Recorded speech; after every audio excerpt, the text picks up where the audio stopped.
Scott Joe Cook here in the Sports Euphoria this evening, bringing you some sports on a hump day. Already October, and there is a MAC regular season champion, the West Valley Wolfpack. We're at Lathrop, and the Wolfpack were able to put away the Malamutes in a tough sweep, 25-23, 25-12, 25-21. Senior Lauren Slater was strategic at the net, hitting around Lathrop's blocks for 6 kills. Sophomore Stella Knox had a game-high 9 kills for West Valley. Senior outside hitter chipped in 7 kills and 7 blocks. Samantha Crawford and Lathrop sophomore Carly Fitzgerald, she tried to dig her team out of it. She had 18 digs for a game high. Song Ebbison led Lathrop with 5 kills and 2 blocks. West Valley is 4-0 in the MAC and 6-2 overall. The 4 wins were enough to claim their 5th straight MAC title.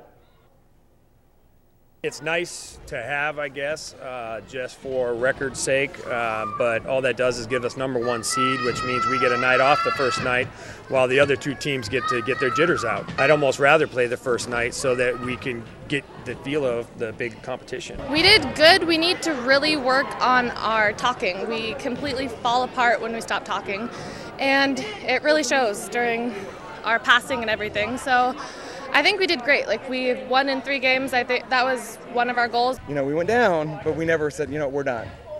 And that, to me, that says more about the team than anything, because previously we always struggled with that.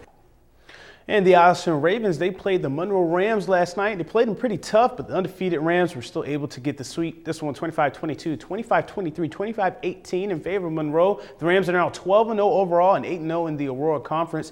Spalding Bristow had 8 kills and 6 blocks for the Rams, and Brianna Lundgren also had 5 kills and 5 blocks. Katie Breyer did a bit of everything with 18 digs, 3 kills, and 2 aces to lead Alsa. Next for Monroe is a road game against Hutch tomorrow at 6, and the Ravens host the Hutchinson Hawks on Friday. Last evening, the Nanack hockey team opened their new locker room to the public. Some players and coaches showed fans around the new facilities. I got a walk through, and it was really something to see. The locker room renovations took over 6 months to complete. The state of Alaska appropriated $4 million to the construction of the new locker rooms. The team and the Nanack Face-Off Club also raised $100,000 towards the project as well.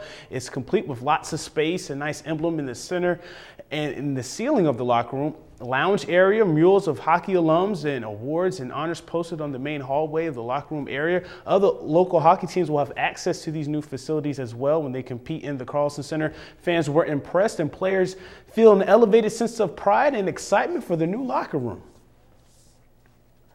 Beautiful facility.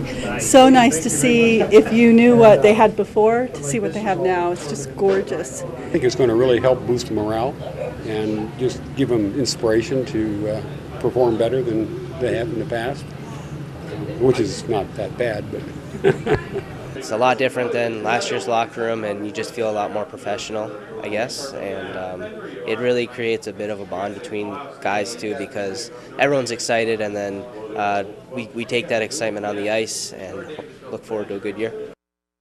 It's Wednesday, so that means we have a winner, a Pro Football Challenge winner. This week's winner is David DiNardo. Congrats, David. You get a free oil change courtesy of Stanley Nissan. David is from Fairbanks and is the second Fairbanksan to win. North Polians have been winners the first 4 weeks of the season. And let's look at the current standings. Robert and Glenn Lee are now tied for first with 65 points. Gary Bodette is second with 64. Gary drops from the top spot for the first time this season. A.K. Hawk is third, and the Bears are fourth. And Mike Schultz and I are tied for fifth with 61 points. Fred Brown is down with 57, but it's week 7, so there's some time for him to get back in the standings, maybe. And to end the sportscast tonight, some young guys stepped up to support a cause in an interesting way, to say the least. Ryan Middle School's undefeated boys 7th and 8th grade basketball teams dyed and designed pink hairstyles on their heads for October, which is Breast Cancer Awareness Month. One of the players, Malachi Martin, his mother, Melanette Martin, is the actual cancer survivor. She provided the photos. There's some brave young guys, and they're doing this for a good cause. Glenn Jackson and J.D. Stiles provide the cuts. Maybe it will give them an extra boost. The teams are playing in the 7th and 8th grade basketball tournaments this week. So let's see how they do, and they did something for a good cause. And that'll do it for sports tonight. Thanks for rocking with me for a little while. For more KTVF sports, just go to Twitter, YouTube, and Webster11.com. Mike Schultz is next with your full weather forecast, and we'll catch you next time.